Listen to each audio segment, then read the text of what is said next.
Bonjour à tous, j'espère que vous allez bien. Je suis trop contente de vous retrouver puisque j'ai mis du temps à vous préparer cette vidéo, mais j'avais vraiment envie de vous la proposer. Je l'avais évoquée dans l'une de mes dernières vidéos, mais aujourd'hui, on va se concentrer sur les tendances en matière de cosmétiques pour cette année 2022.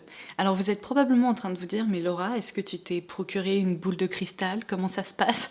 Alors non, pas à ma connaissance. En revanche, sachez que c'est vraiment le métier de certaines personnes que de déceler un peu les tendances pour l'année à venir, de mettre le doigt justement sur ces actifs et ces produits qu'on va retrouver dans nos parfumeries ou ailleurs.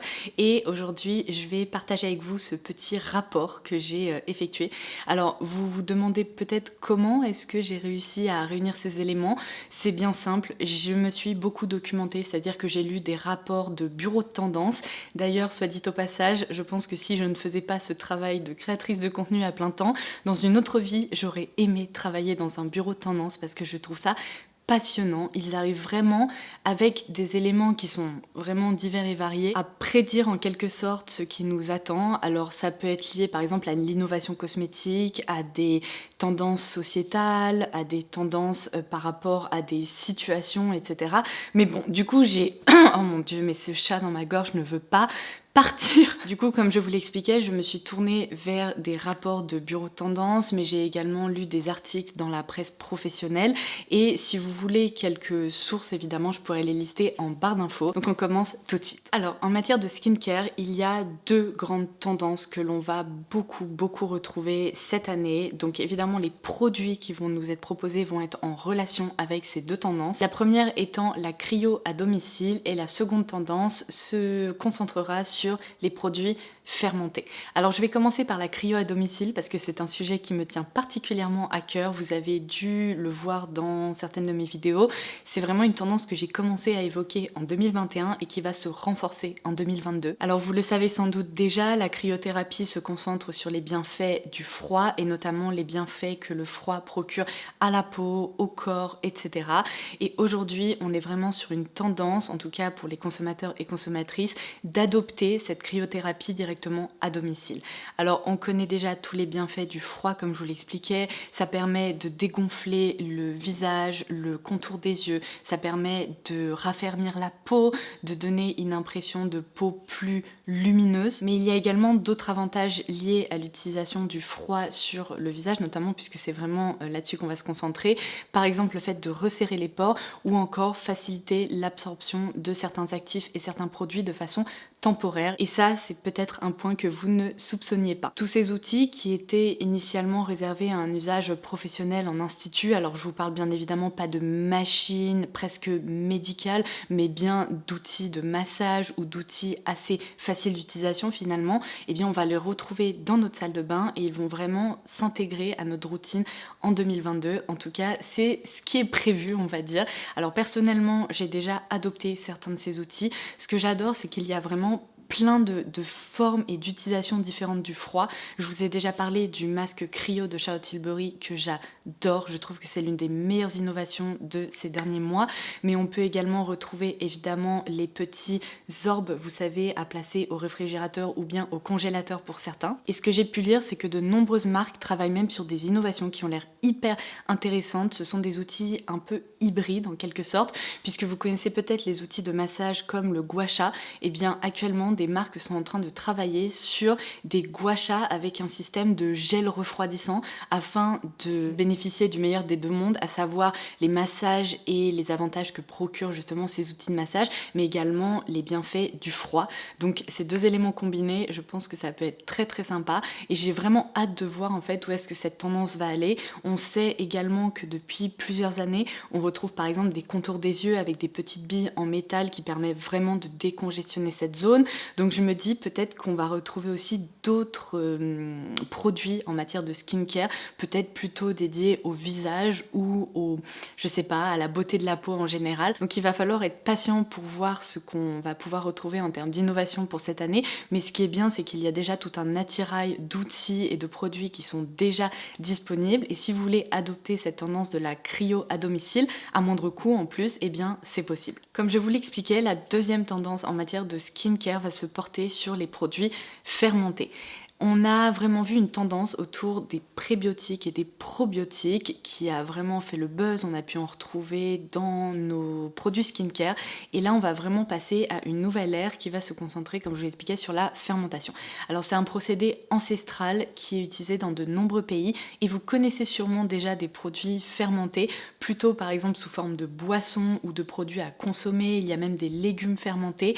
Enfin bref, autant vous dire que tout ce qui est kombucha, kéfir, etc., eh bien ça va devenir de véritables sources d'inspiration en matière de formulation cosmétique. Alors, à ma connaissance, un des seuls produits dans notre cosméto occidental qui existe avec justement du kombucha ou un actif fermenté, c'est la lotion proposée chez Fresh. Mais autant vous dire qu'il ne fallait pas se munir d'une boule de cristal pour se dire que ça allait vraiment être une tendance globale, puisque si vous êtes déjà fan de K-Beauty ou de Japan Beauty, ce sont probablement des produits que vous connaissez déjà ou que vous avez peut-être même déjà utilisés. Par exemple, la marque Innisfree propose déjà une gamme à base d'actifs fermentés. Le soleil a décidé de nous embêter, je suis désolée pour ça, mais pour revenir du coup au sujet d'intérêt, c'est vrai que toutes les innovations que l'on retrouve en Corée ou en Asie finissent par arriver en Europe, et c'est exactement ce qu'on va voir justement durant cette année 2022. Alors vous êtes peut-être en train de vous demander quels sont les bienfaits d'utiliser justement des produits fermentés sur la peau, et en fait les avantages sont assez nombreux. Il faut se concentrer sur qu'est-ce que c'est la fermentation.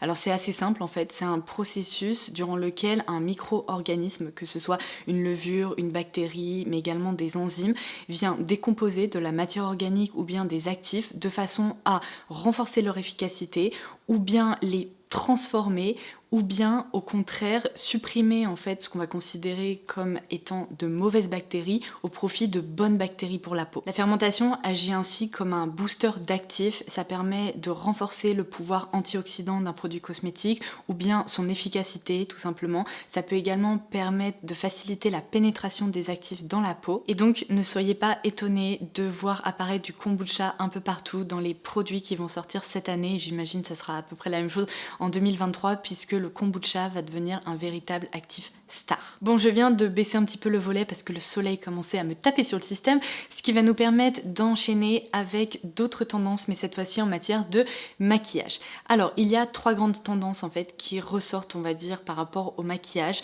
et on va passer dans une ère qu'on va un petit peu appeler l'ère post-masque, n'est-ce pas?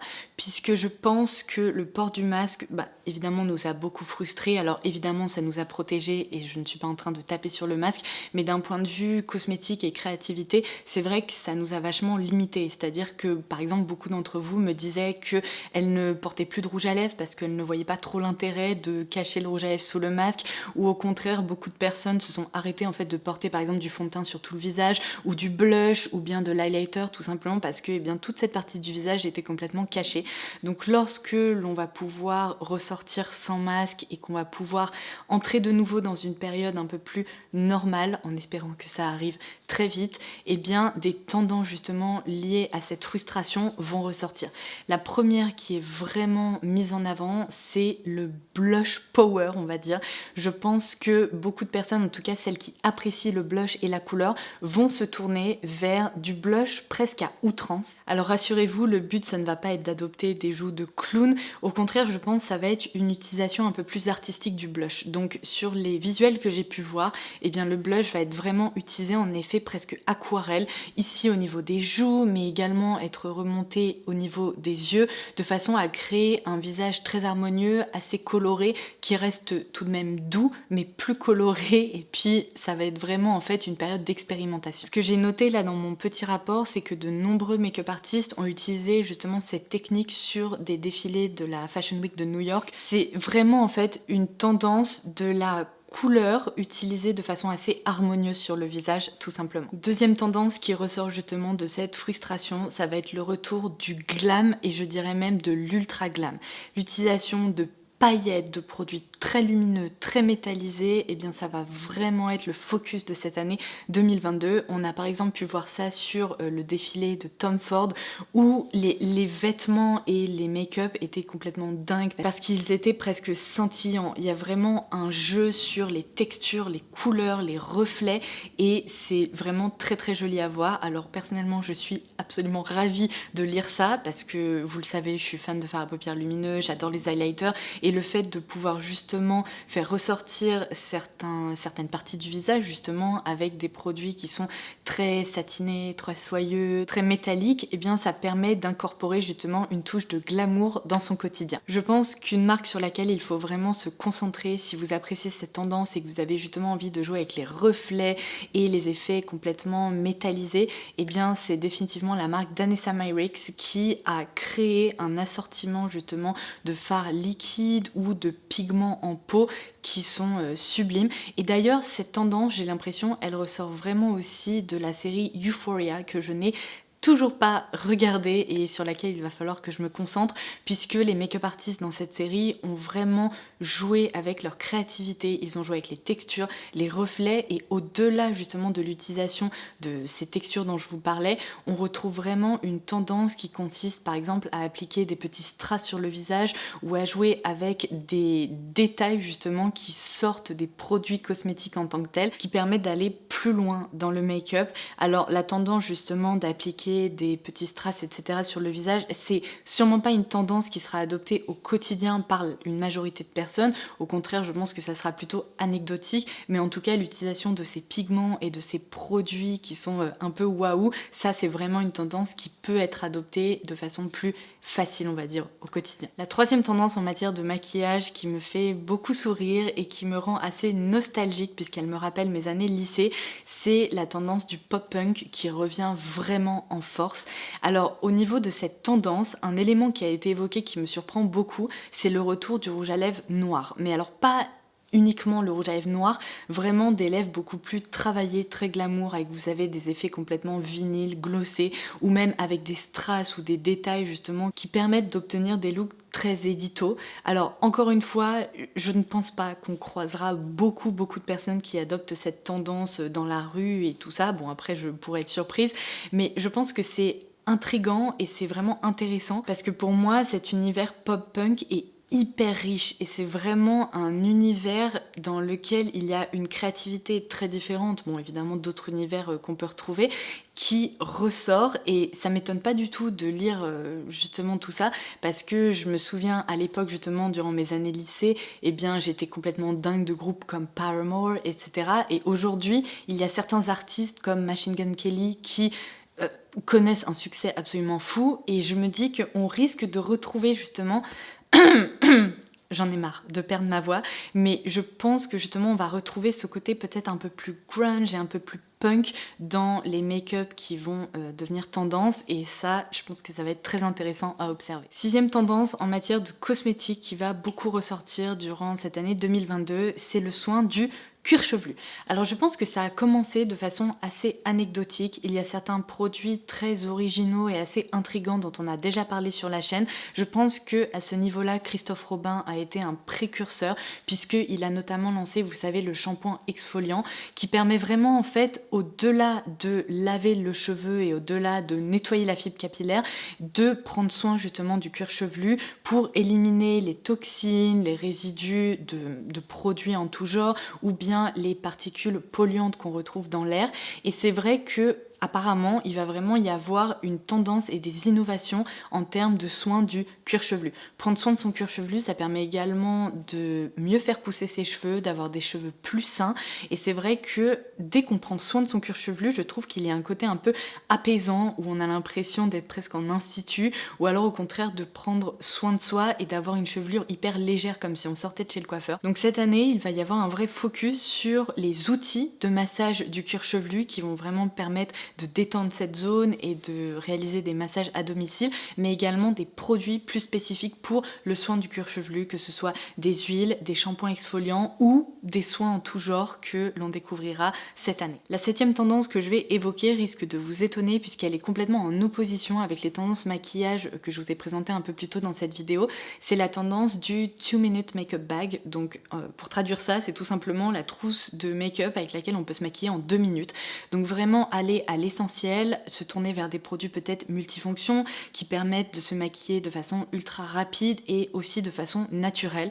Alors c'est étonnant parce que c'est vrai que je vous ai évoqué une certaine frustration des beauty addicts qui n'ont pas pu se maquiller comme elles le souhaitaient, mais en parallèle de ça, apparemment il y a vraiment toute cette tendance d'aller à l'essentiel et de se tourner vers des produits ultra rapides. Et c'est vrai que pendant cette pandémie et avec tout ce qu'on a vécu, eh bien la motivation pour se maquiller n'était pas là, en tout cas visiblement pour certaines personnes, et donc on va avoir un peu ces deux mondes qui vont vraiment évoluer en parallèle, à savoir ceux qui recherchent vraiment de la créativité, de la couleur, des effets, etc.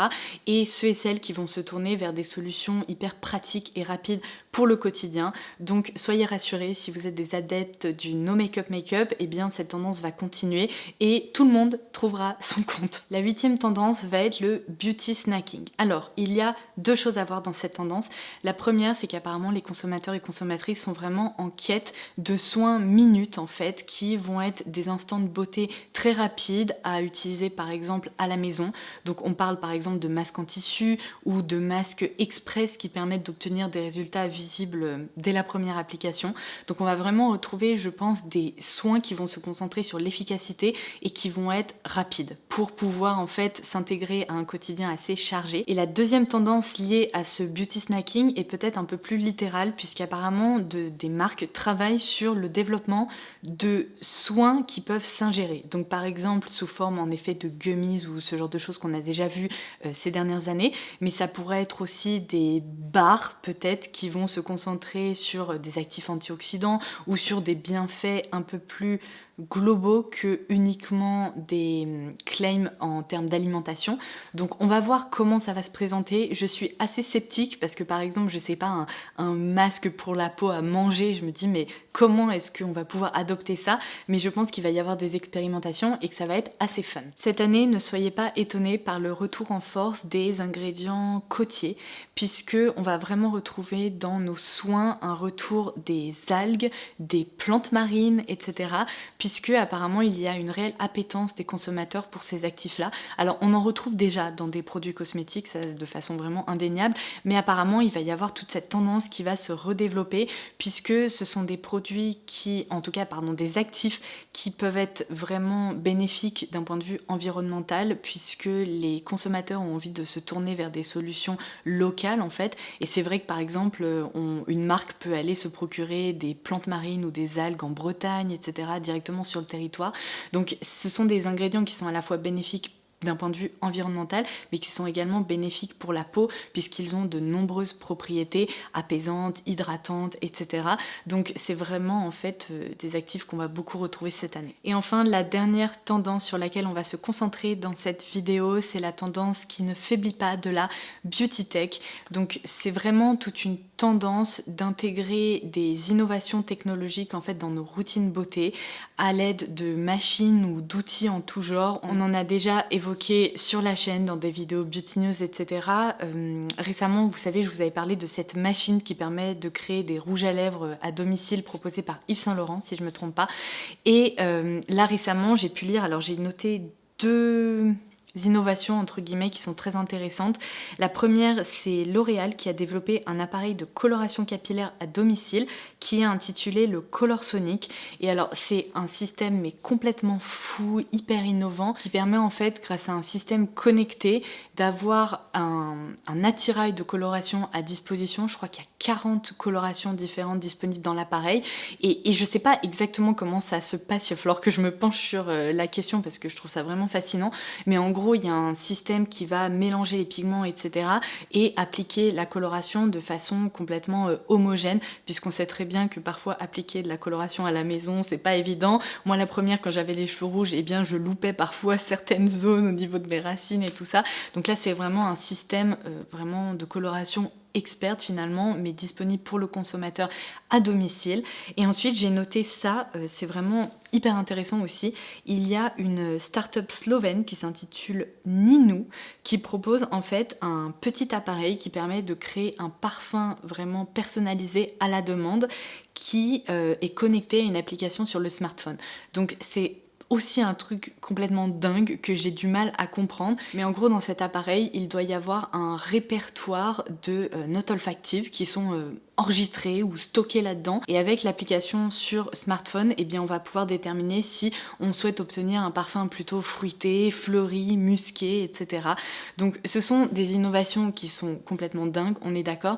Après, moi, ce que je vous dis toujours en matière de beauty tech, c'est que je me demande vraiment si la recherche et le développement qui sont derrière tous ces objets, appareils en tout genre, est vraiment rentabilisé ou peut vraiment se justifier, parce que je me demande quel consommateur investit des centaines et des centaines d'euros dans de tels objets et qui adopte ce genre d'objets en fait au quotidien, parce que même moi en tant que beauty addict, je suis un peu dubitative, vous voyez, donc je trouve ça hyper intéressant d'un point de vue industrie et d'un point de vue innovation, mais pour le quotidien, c'est là où je sais pas, je trouve que c'est pas encore suffisamment accessible. Déjà d'un point de vue tarif évidemment, c'est trop cher. Et puis parfois en fait la recherche derrière est tellement poussée qu'au quotidien, pour que ce soit vraiment utile, eh bien ça me semble un peu... Je sais pas. C'est presque en dehors de la réalité, vous voyez.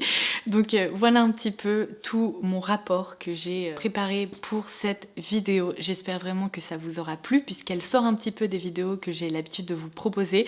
Mais en même temps, je me dis qu'elle est en lien avec les vidéos Beauty News, donc j'espère que vous aurez apprécié tout simplement. N'hésitez pas à me le faire savoir en likant cette vidéo, en me laissant vos petits retours en commentaire ci-dessous. Et si vous n'êtes pas encore abonné, que vous souhaitez louper aucune de mes futures vidéos, n'hésitez pas à le faire, c'est gratuit. Il suffit de cliquer sur le petit bouton s'abonner et n'hésitez pas également à cliquer sur la petite cloche qui vous permettra de vraiment rien louper et de recevoir des petites notifications à chaque fois que je vous propose une nouvelle vidéo. Voilà, sur ce, je vous embrasse très très fort et je vous dis à très vite. Bye bye!